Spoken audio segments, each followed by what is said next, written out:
Ito ang reading mo, Libra. Welcome back to our channel. Naway nasa mabuti kayong kalagayan while watching the channel. Dito na reading kayo ng bahalang magpalit-palit ng situation yung sa reading ko.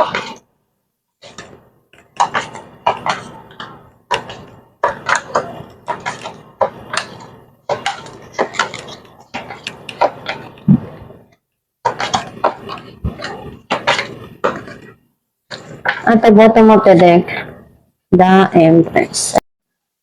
Ang nasisense ko na energy mo, andun yung binibigay mo, yung pangangailangan mo as individual, or yung pagmamahal na mapunuan mo kung ano yung gusto mo sa sarili mo. Andun yung nare-realize mo kung ano yung kahalagan mo as a person. Ang mensahe ng card mo, mas gusto mo yung tumutulong ka, binibigay mo yung makakaya mo sa mga tao na nangangailangan ng tulong mo, or some of you pwedeng someone sa buhay mo na gustong bumalik at ipakita kung ano yung makakaya niya pang magawa dun sa sitwasyon na yun or dun sa relasyon na yun. Itong tao na to, sobrang mahal ka niya at gusto niyang iparamdam yun. And wala siyang pag-aalinlangan na maipakita yun sa'yo. Some of you, pwede ikaw to na pagmamahal na gusto mong maibigay sa mga taong nandyan para sa'yo, nagmamahal sa'yo. May mga pagsubok kang na-overcome mo, nalagpasan mo, na mas lalong nagpatatag sa'yo, and naging matapang ka na harapin kung ano yung mga bagay na hindi mo inaasahan na darating or dumating sa buhay mo.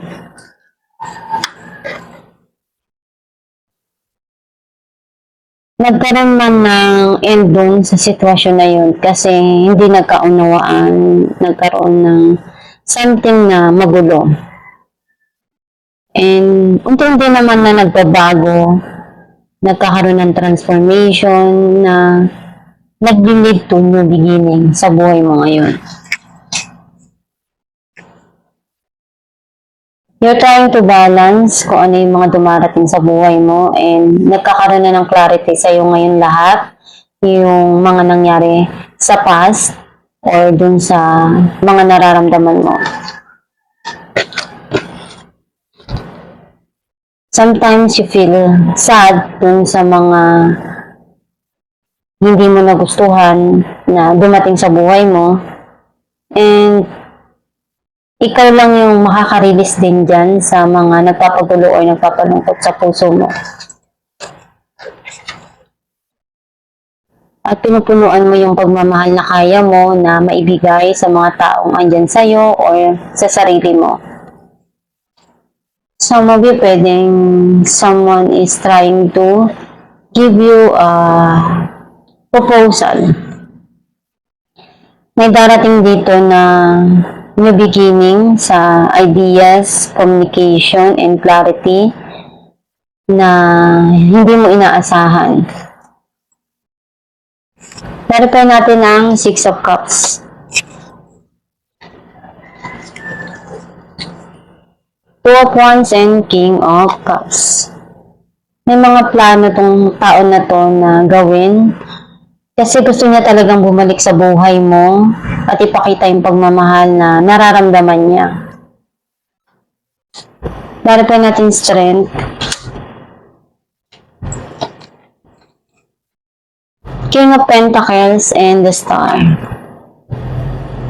Itong tao na to, hindi mo na siya matitibag ngayon. May mga gusto siyang gawin at alam mo yung hindi siya tipo ng tao na sugod ng sugod, na walang bala. Siya yung tao na napag-isipan niya na lahat kung ano yung dapat niya na maging desisyon or plano doon.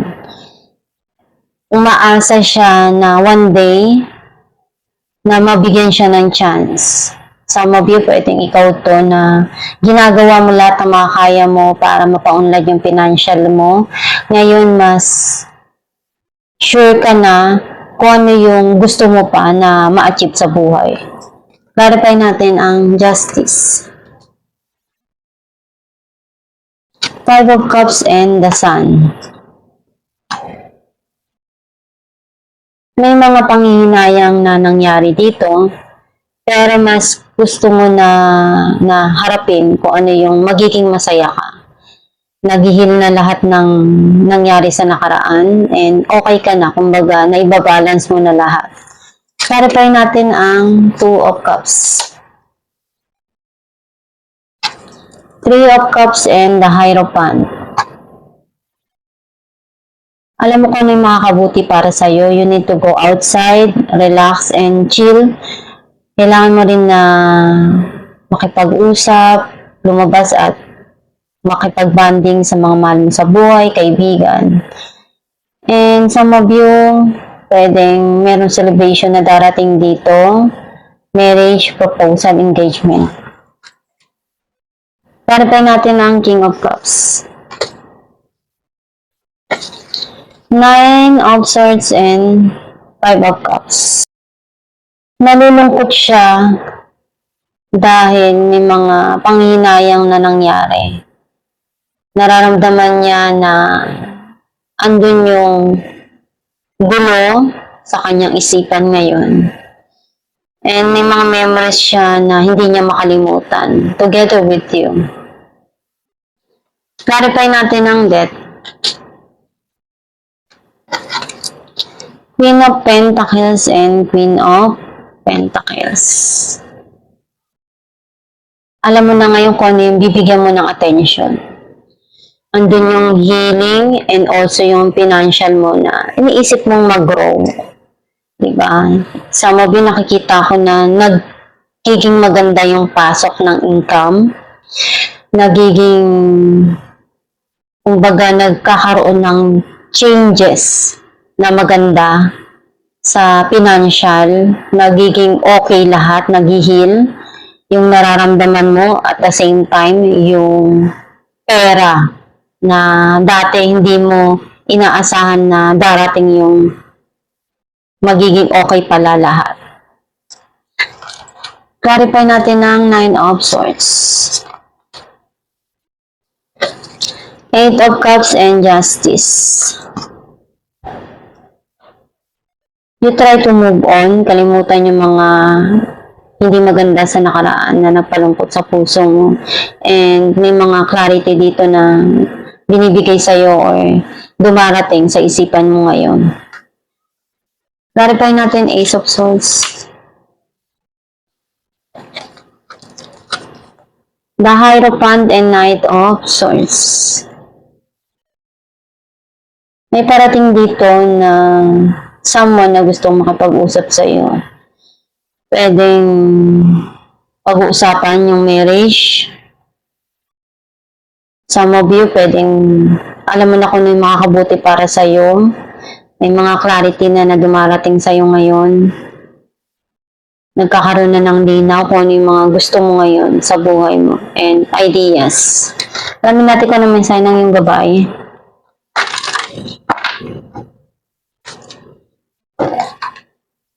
Assertiveness. This situation can be healed gently and with love as you have requested. Yet, there's also a need for your strength and truthfulness with the other people involved. We will stand right behind you as you speak your truth, giving you strength and guiding you. So, ang mensahe ng yung gabay na magpakatotoo ka lang sa mga gusto mo at pangarap mo sa buhay. Kung ano yung ginagawa mo, ipagpatuloy mo lang as long na wala kang nasasaktan, wala kang nasasagasaan. And gawin mo lang yung best mo para ma-achieve mo yung tagumpay na gusto mo. And sipagan mo lang, huwag kang magsasawa na magdasal palagi. At pakaisipin mo lang na ang Diyos ibinibigay sa iyo lahat ng mga pagsubok dahil may rason yun. Kaya huwag ka mapapagod na magtiwala at magdasal palagi para magabayan ka ng tama sa mga gusto mo pang tahaking landas. At Itong yung reading, libre ako nakaresonate. Comment down below. Thank you for watching.